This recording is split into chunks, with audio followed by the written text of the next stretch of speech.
Voyage.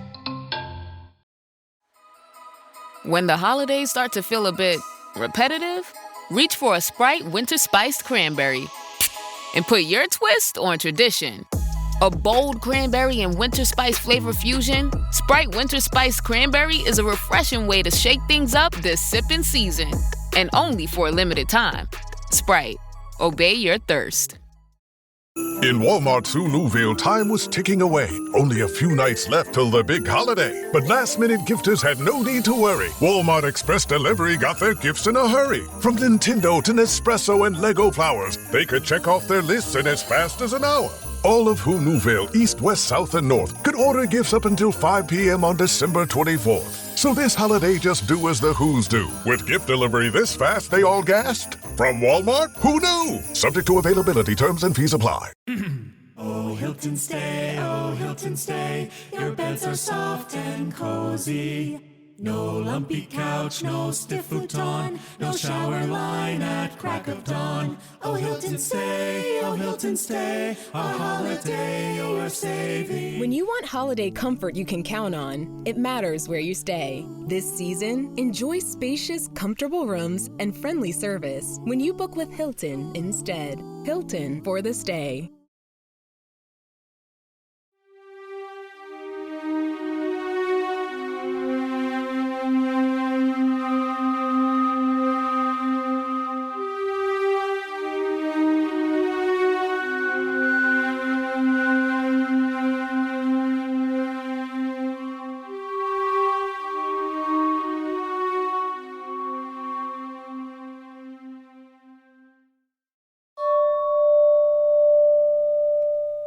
Life abounds in irony.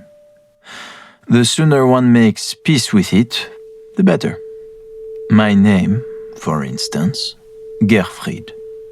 It means the spear of peace.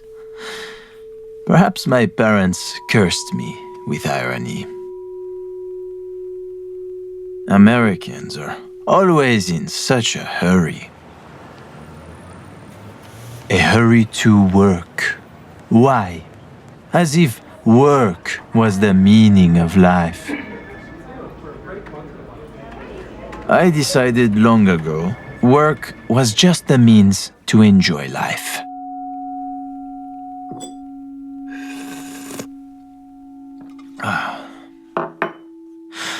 And what is life? Small things. The French have deduced this, at least, when it comes to breakfast. A good pain au chocolat, or simply a freshly baked baguette with some butter and jam. Un bon café. Lunch, Spain, because of course they have the siesta. Dinner, Italy. Antipasti, primi piatti, secondi piatti, dolci. The Swiss have not secured a place in the hierarchy of food culture.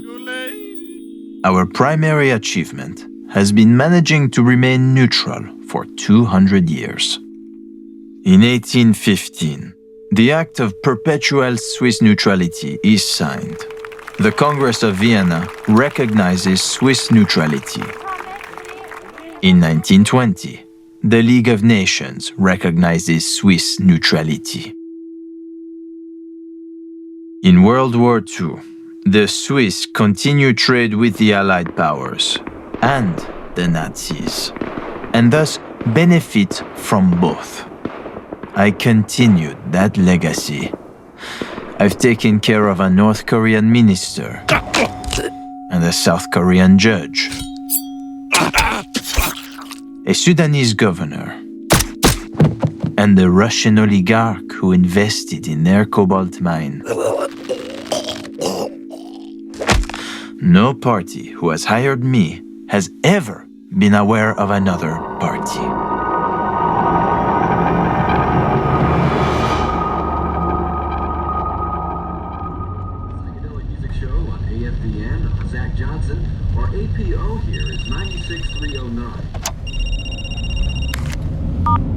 Guten Morgen.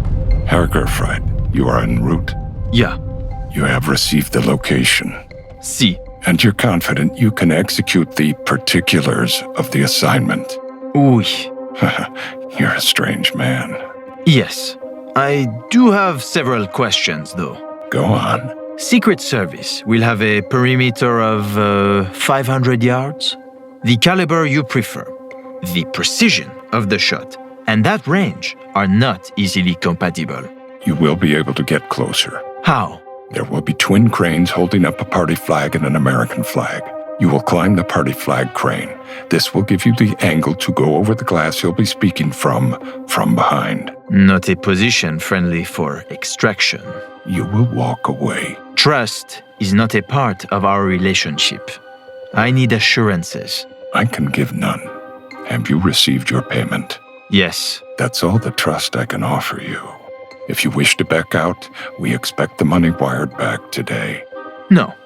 But I'd feel more confident knowing how you plan to protect my exit. If I tell you, I can no longer protect you at all. Threats. I'd heard many in my work. Threats were my bedfellows. Are we set? Yes. How long is the drive? 13 hours and 57 minutes. You will sleep before. Of course.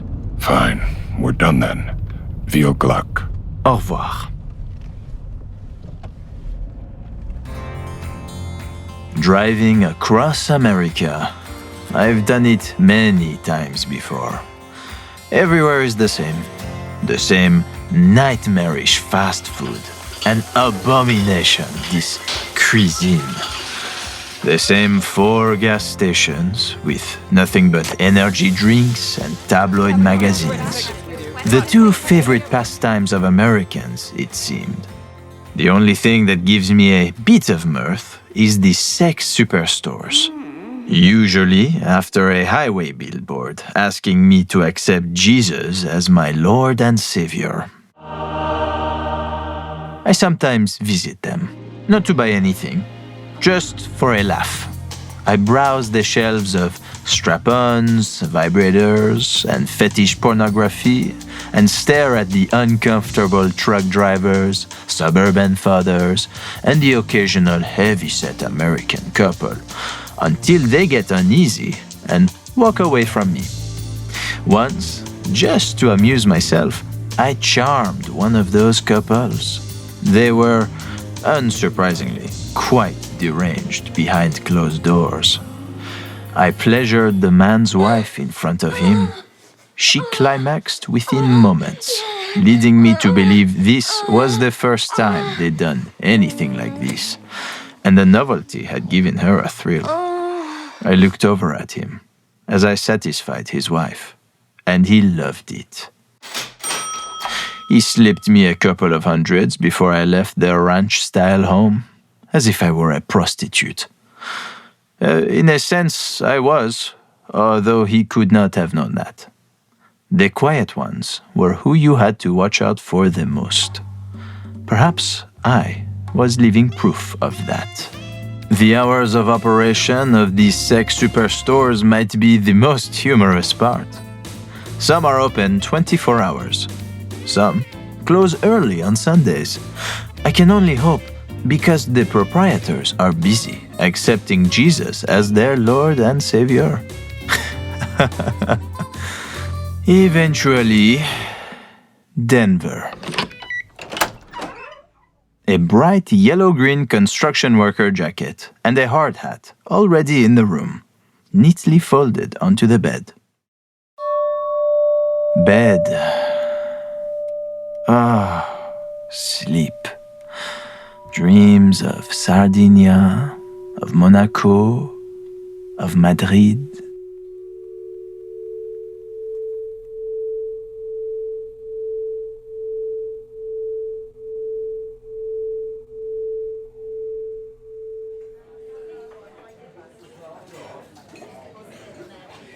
American continental breakfast. Irony. Remember? The term comes from the United Kingdom. It refers to a European-style breakfast, a light breakfast. It was meant to contrast the traditional grotesque full English breakfast of bacon, sausage, toast, eggs, roasted mushrooms, and tomato and beans. Of course, the term makes no sense. American continental breakfast is simply that traditional full English breakfast, minus the mushroom and tomatoes. Of course, because God forbid the Americans consume any vegetables. When your culture is based around work above all, what matters is breakfast.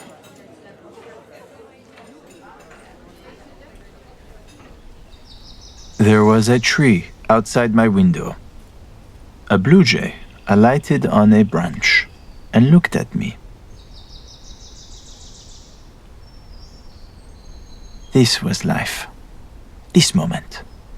Nature. Peace.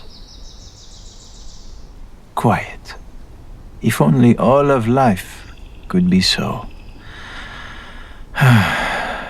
But alas, one must work.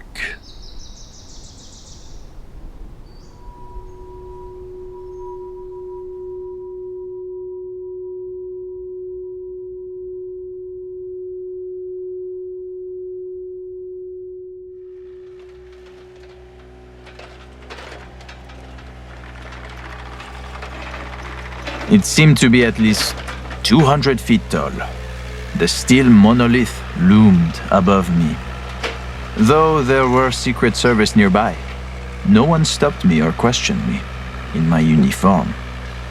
Despite carrying the large rifle case, which, to be fair, could have been some sort of industrial equipment. I climbed the ladder welded to the inside of the crane, my case strapped to my back. My father worked in the Prime Tower in Zurich. He once took me to dinner there. The restaurant on the top floor. 400-some feet in the air. I spent most of the dinner feeling ill. Man was not meant to be so high. Of course, in my profession, fear of heights was not an acceptable handicap. Work. Who are you? I'm Jerry. They told me to take over for you. The American in the operator's cab stared at me like I was an alien. No one told me. Hey, I just work here, pal. What do you want me to do? Mike sent you? Yeah, you can ask him. All right, I will. Mike. Hello? Damn piece of shit. Though I didn't know for sure, I assumed it was no accident. The crane worker's radio was not working. Hey, brother, you want to take my shift? Go for it. No, all good. What's in the case? Bazooka. What? No, seriously. Books. Really? Really? I got Hemingway, Salinger, Faulkner, Stephen King, Chandler, Vonnegut. Want one? No, just show me your ID so I can say I looked at it. Here you go, boss. Okay, Jerry. She is all yours. Thanks, Chief. The confused American dutifully climbed out and down. I sat in the operator's cab and waited. I wished I had room for all those books I cited, but at least I had some music on my phone to occupy my time.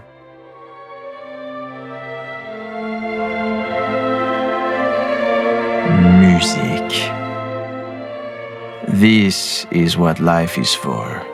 The same music some composer created 100, 200 years ago could still move and thrill me today.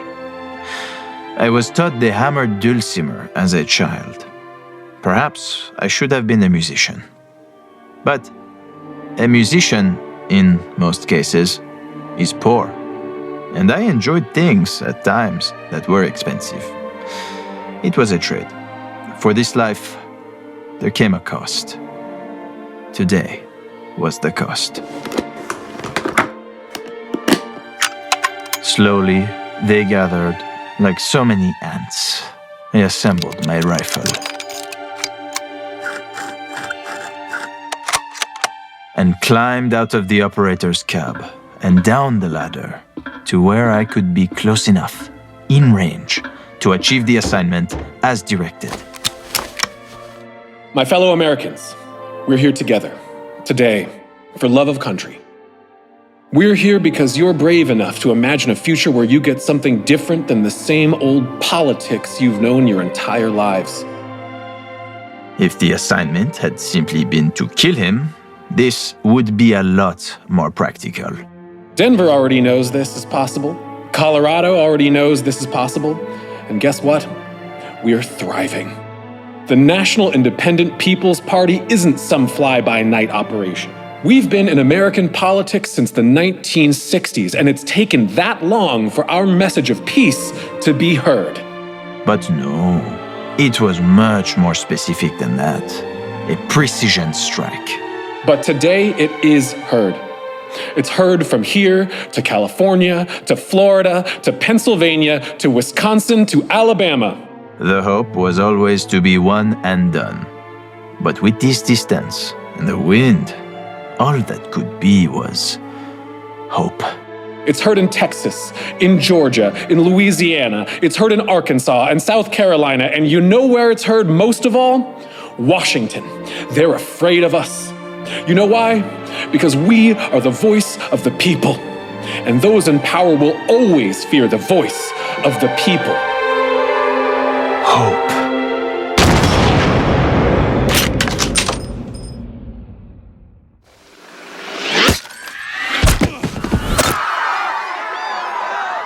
Not my best work, but I achieved the objective. The first shot missed and hit the bulletproof glass in front of the candidate from behind. I could only imagine his fear when he saw that. The second shot hit as instructed. The third shot was insecurity on my part. The trigger pulled before I realized the second had struck where I wanted it. It missed because the prior shot had twisted the candidate's body. I quickly descended, leaving my rifle wedged in between two rungs of the ladder. I had worn gloves. The time to save it wouldn't have been worth the risk. Down and out, still in my construction uniform, I should be able to slip away in the madness below, unnoticed. My flight out from Denver International Airport was already scheduled. I would have a brief layover in Istanbul before reaching Rome. 14 hours all in all. But after that, with the payment for this job, the other half of which would be deposited by tomorrow, I wouldn't need to work again for several years. I didn't know why I'd been asked to do what I'd done. I didn't need to know. It wasn't any of my business. Crane! He's in the crane! I saw the man who yelled first. Then, I saw the rest of them. Half a dozen Secret Service agents converging on the crane. Bad luck? No. I knew the exit would be tricky, but this was more than that. The German had double-crossed me. The American Secret Service agent's bullets might do the deed, but my true killer was the man who had hired me. Life abounds in irony.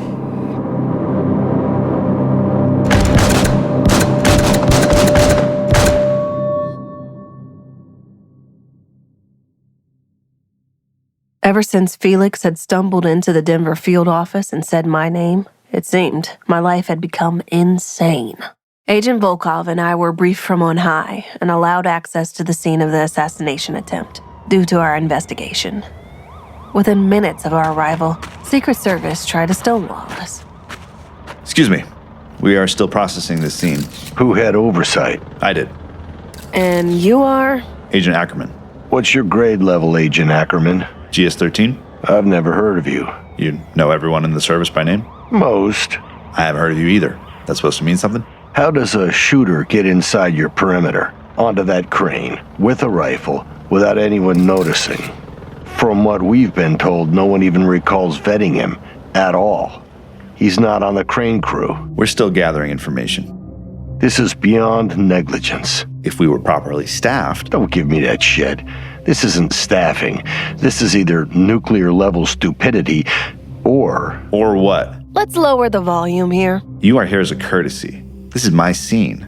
I don't give a shit who sent you or what you think you're entitled to. We heard it was a 22. It was. You don't think that's a little strange? I think it's a lot strange. But anyone deciding to try and kill the president, that's strange. He's not the president yet.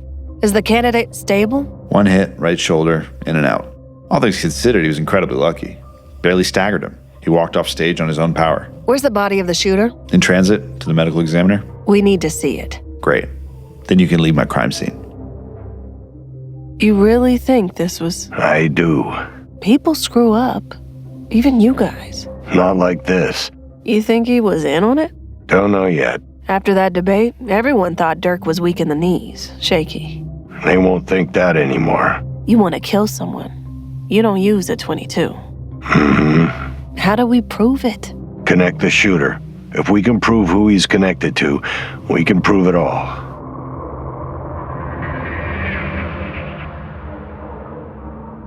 Menachem. You saw? Yes. Bastards outplayed us. Nothing Javier says will break through above this. No one will talk about anything else until Election Day. Shit. Our only move now is through them.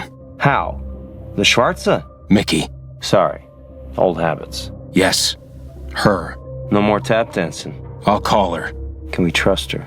We have to. Can she get us places we can't go ourselves? Unless you have an FBI badge you haven't told me about. She could be the key for us to out them the right way. The only way that will stick.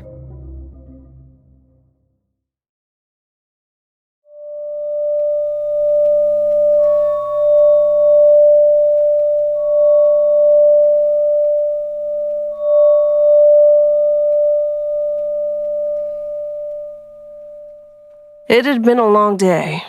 First the scene, then the medical examiner's office. No tattoos on the shooter. He was white, thin, European-looking. He had 3 different driver's licenses on him, all with different names. Jerry Smith, Howard Brown, Paul Thomas. Instantly forgettable names. The Secret Service had shot him 36 times. The only thing on his person that was distinctive were a pack of Swiss cigarettes. Jerry Smith, my ass. Agent Volkov had accompanied me home to discuss the investigation. How do we find him? The real him? He would have traveled in. This was a professional, a job, not some deranged lunatic. He'd have stayed in town, somewhere they take cash. We can start with the motels. Not right in Denver proper, on the outskirts, off a highway.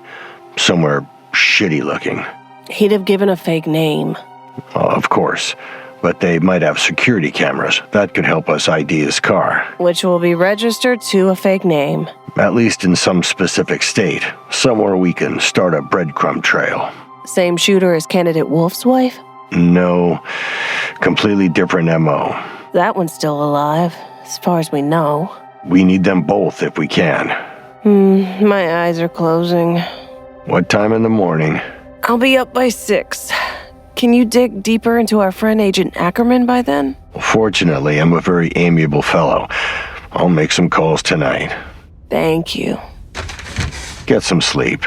I'll try. Hey, what's this? Oh, I totally forgot. Doesn't really matter now. I did one of those ancestry things. Oh, I did one too. 15% Viking. No shit. Vikings helped establish the Kievan Rus, which eventually gets us to Russia. Kind of. This is the type of thing many vodka-fueled arguments have been had about. It sounds cooler to say your ancestors were Vikings, though. You should open it. Well, I'm pretty sure I'm not Viking. You never know. Good night, Carmen. Good night, Alex.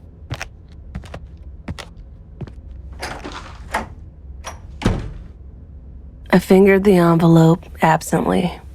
I debated simply throwing it away, but I didn't.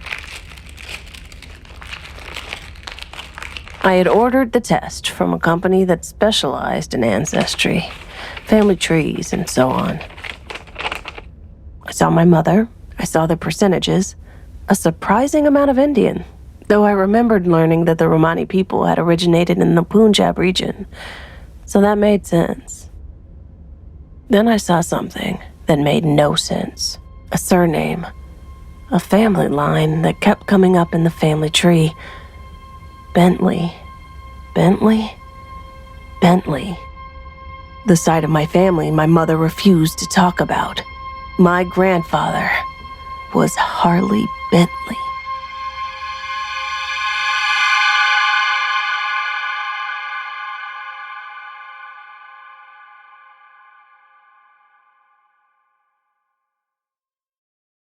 Endgame is a production of Voyage Media.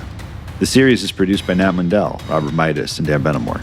Executive produced by Norman Shabel, based on Norman Shabel's novel, The Aleph-Bet Conspiracy, available on Amazon. A link is in the show notes. Directed by Semmel. Written by Dan Benamor. Starring Maya Imani Estephanos as Carmen and Mitch Urban as Volkov. Additional cast credits available in the show notes. Edited, sound designed, and mixed by Christopher Moore. Original music by Derlis Gonzalez. If you're enjoying the show, please leave us a 5-star review on Apple Podcasts or anywhere you're listening. And subscribe now for future episodes.